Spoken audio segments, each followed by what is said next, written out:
This is notes for exponents, day one properties of exponents. This is going to kind of sound a little repetitive, but when we start off in Algebra 2 new material, we have to kind of touch upon the prerequisites that are from Algebra 1. So this is basically going to be a review from Algebra 1 material.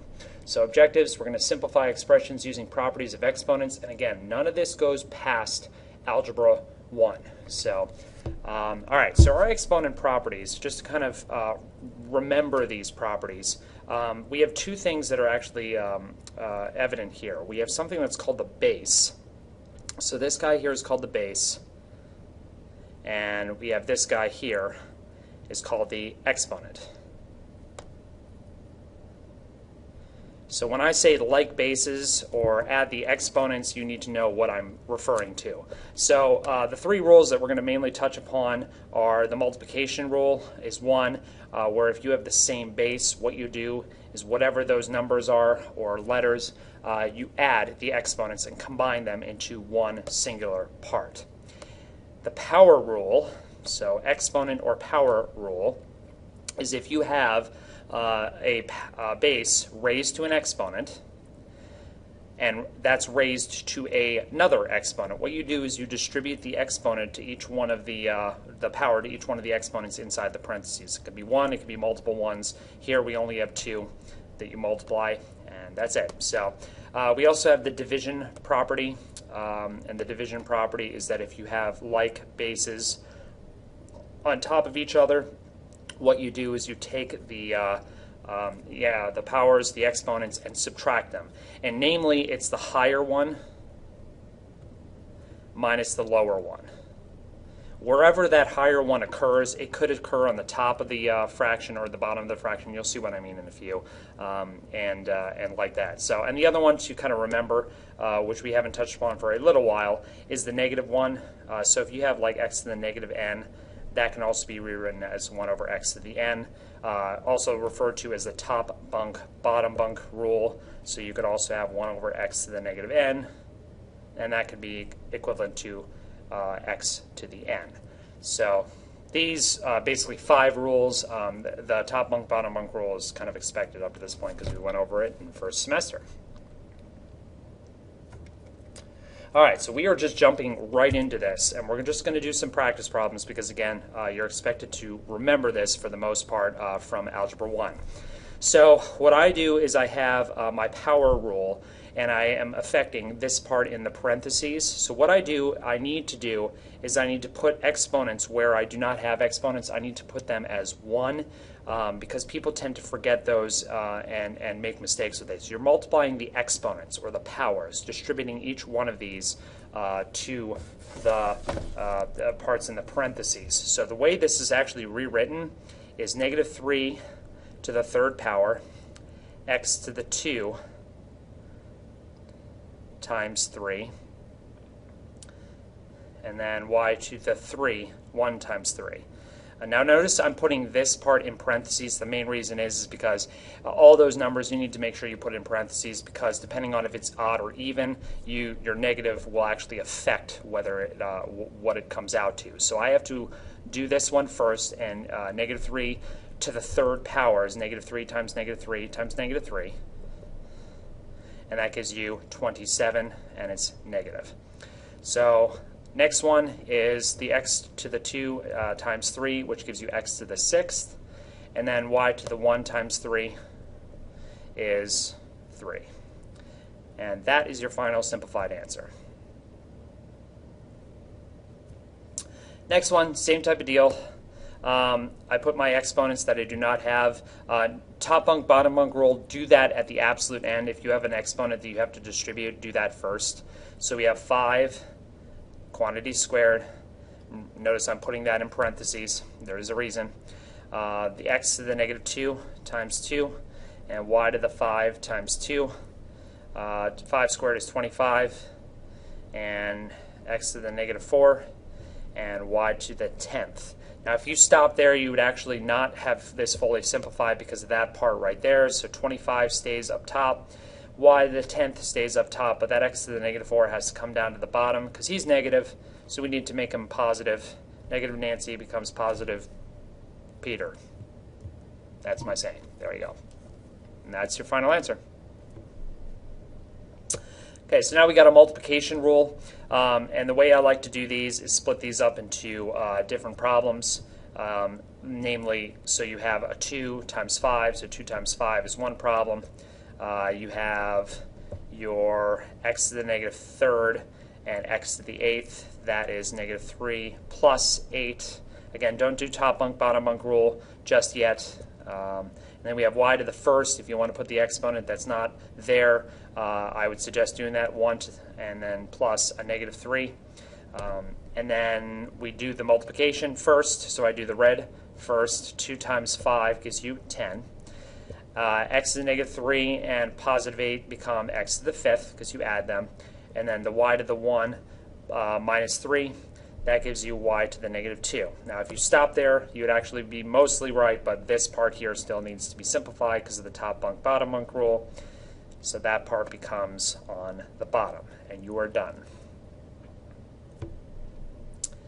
Number 4. So notice I'm going through these pretty quickly.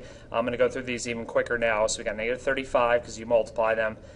Same basis here. We got x to the 9th. Same basis here. Put an exponent there that helps you. Y to the 3rd. Finished.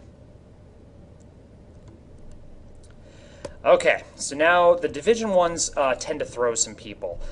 So I'm going to go through this one in a little bit slower detail. So we have 3 problems here, actually, within this one problem. We have the constant numbers 8 and 12. We have the exponent, or the 8 the exponents with the x and the bases. And we have the exponents and the bases of y as well. So I have 3 different problems here. So I'm going to evaluate these 3 different ways. That blue problem, the 8 over 12, typically throws a lot of people in algebra because they overthink it. They try to apply algebra properties. But 8 over 12, they're both divisible by 4. So to simplify, you get 2 over 3. That is done. You do not affect that in any other way past that. Now, the x to the 3rd and x to the 5th. Remember that rule. It's they're on top of each other, so you subtract. But where does the higher exponent occur is on the bottom, so you do subtract on the bottom. So you have x to the 5 minus 3. That's on the bottom. And then the next one, the last one, is the green one, y to the 8th, y to the 3rd. They're on top of each other. The higher exponent occurs on top. So we have 8 minus 3.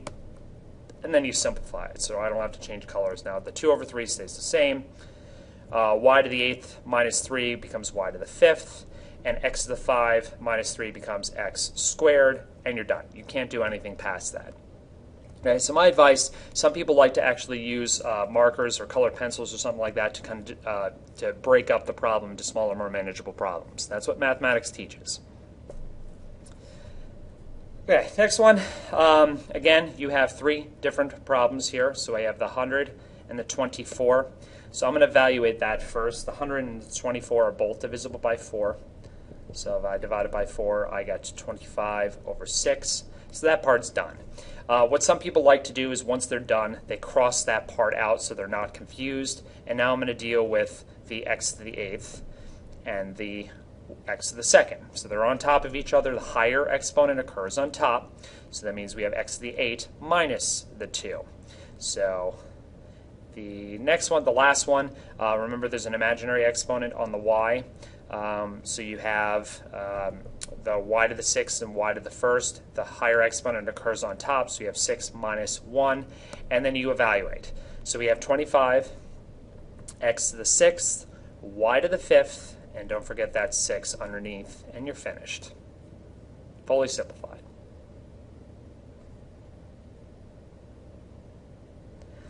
Okay, so this one, we have, this one is significantly more challenging just because there's a lot of stuff going on.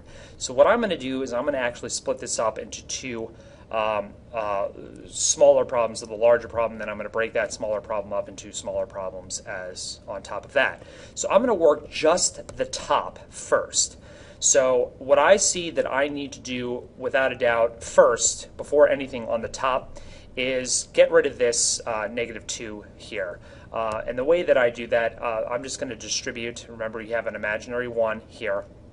I'm going to distribute that negative 2 to each one of the parts in the parentheses, which means I'm going to copy down the 5x squared y to the third. That stays the same. I have the negative 2, or 2 to the negative 2, and I'm putting that in parentheses. We have negative 3 times negative 2.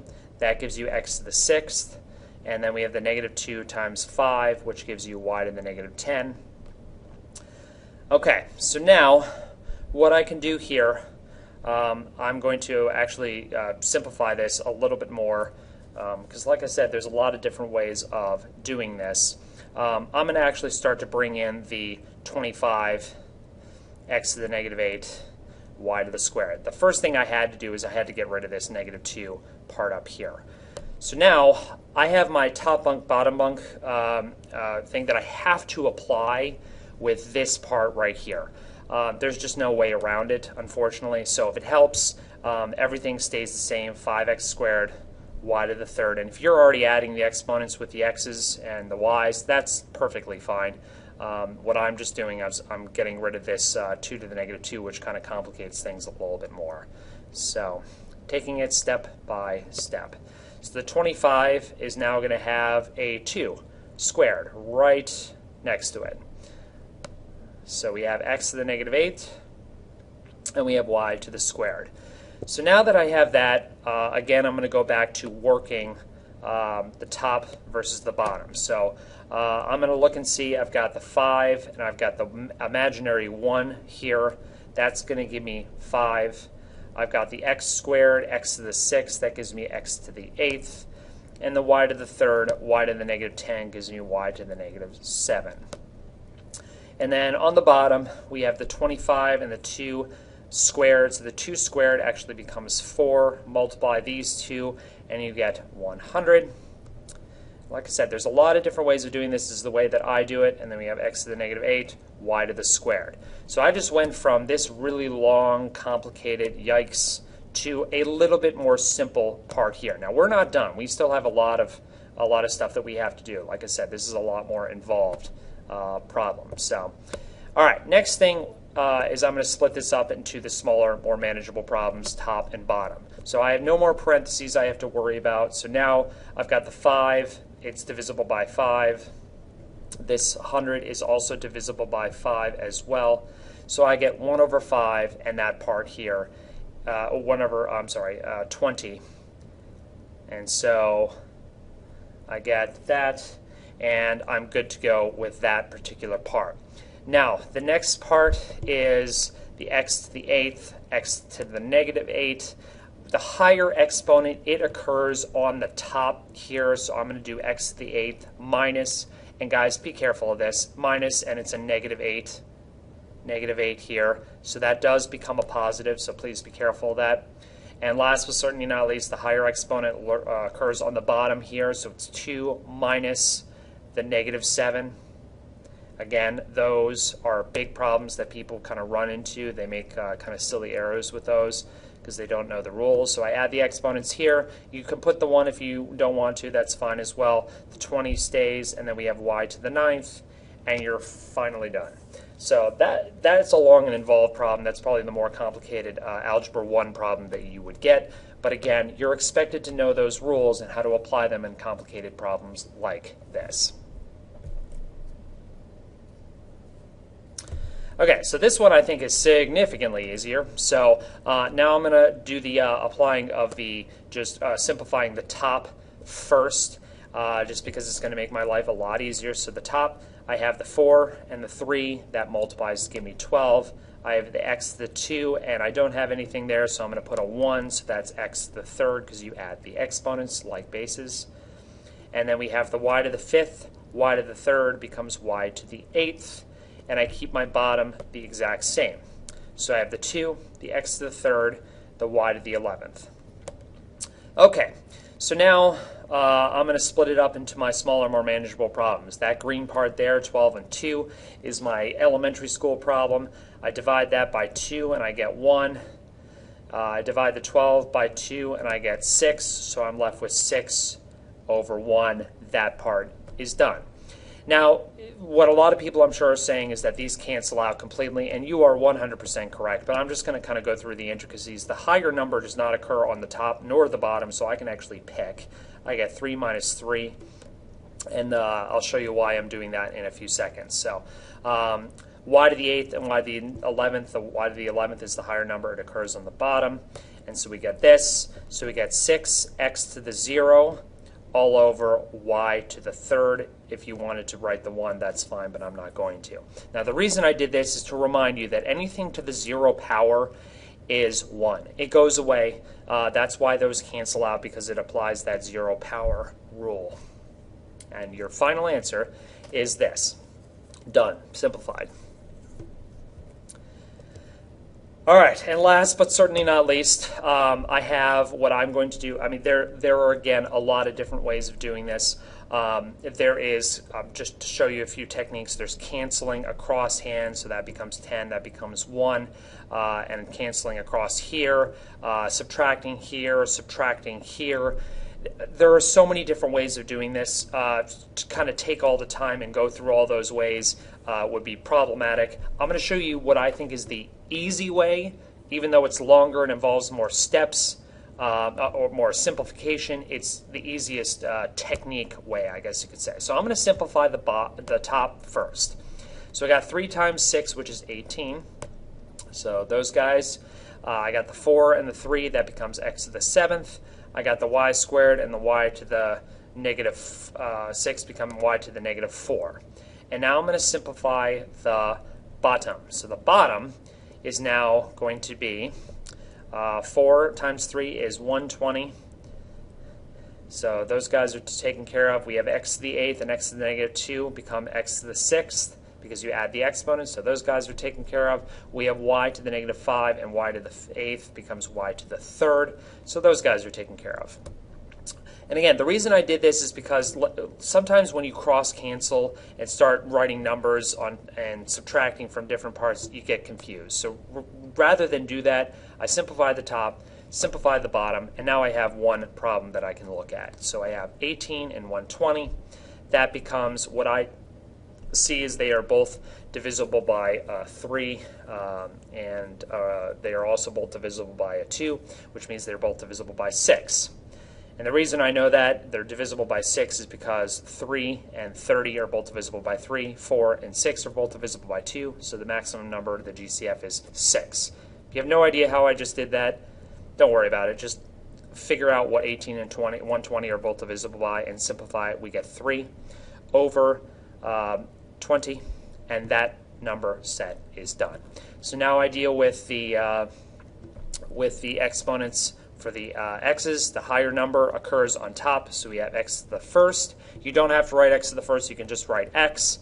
For the y's, the higher number occurs on the bottom, because remember that is negative, so we have y to the 3 minus negative 4. And I'm anticipating people are going to mess up and struggle with that part, and they always do from Algebra 1. So please just be careful of that. There's my fair warning with you. So we got 3x, I'm not writing to the 1st, you can if you want to, 20, y to the 7th, and we are done. That is it. That is your refresher for Algebra 1.